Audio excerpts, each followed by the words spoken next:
Hello friends.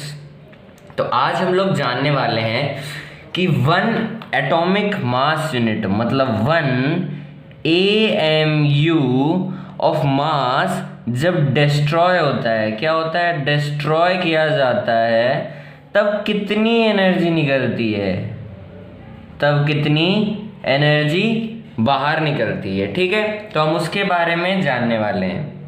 तो सबसे पहले मैं आपको बता दूं, जब ये एनर्जी डिस्ट्रॉय होगी तो कोई मास डिफेक्ट आता है। क्या आता है? मास डिफेक्ट आता है और फॉर्मेशन ऑफ न्यूक्लियस हो जाता है। ठीक है, तो इस एनर्जी को क्या कहते हैं हम? Binding energy. क्या कहते हैं? बाइंडिंग एनर्जी कहते हैं। इसका फॉर्मूला होता है डेल्टा mc²। सी डेल्टा एम यहाँ पे मास डिफेक्ट है। मैंने आपको कहा था मास डिफेक्ट, कुछ तो मास खराब हो जाएगा, वो मास डिफेक्ट है। और c² मतलब स्पीड ऑफ लाइट का स्क्वायर इन वैक्यूम।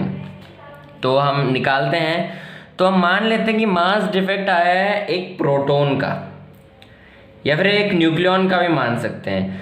तो यहाँ पे हम लिख देते हैं बाइंडिंग एनर्जी, BE से डिनोट कर रहा हूँ, delta mc² equal to delta m मतलब कि मास डिफेक्ट कितने का आया होगा? ये आएगा 1.67 इंटू 10⁻⁻17।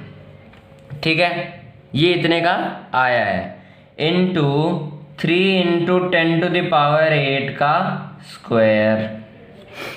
अब ये जूल्स के अंदर आएगी जो एनर्जी आएगी, मतलब ये इतनी एनर्जी है जब 1 AMU 1 एटॉमिक मास यूनिट जब डिस्ट्रॉय होता है, तो हम वो एनर्जी अभी कैलकुलेट करने वाले हैं। अच्छा, तो ये जूल्स के अंदर आएगी। अब इसको मान लीजिए हमें इलेक्ट्रोवोल्ट के अंदर लाना है, तो इसको 1 जो इलेक्ट्रोवोल्ट होता है, यहाँ पे लिख देता हूँ 1 electronvolt equal to 1.6 into 10⁻⁻19 joules. ठीक है, 1 इलेक्ट्रोवोल्ट में इतने जूल्स होते हैं। तो इतने जूल्स में कितने इलेक्ट्रोवोल्ट होंगे, इसको इससे डिवाइड कर देंगे।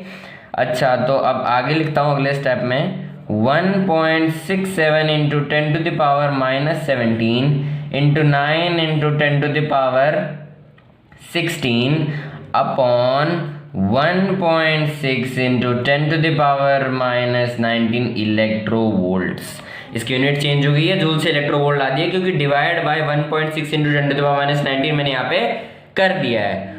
तो अब जब इस चीज़ को पूरी तरह से सॉल्व करेंगे तो हमारी वैल्यू लगभग आएगी 931.5 इंटू 10⁻6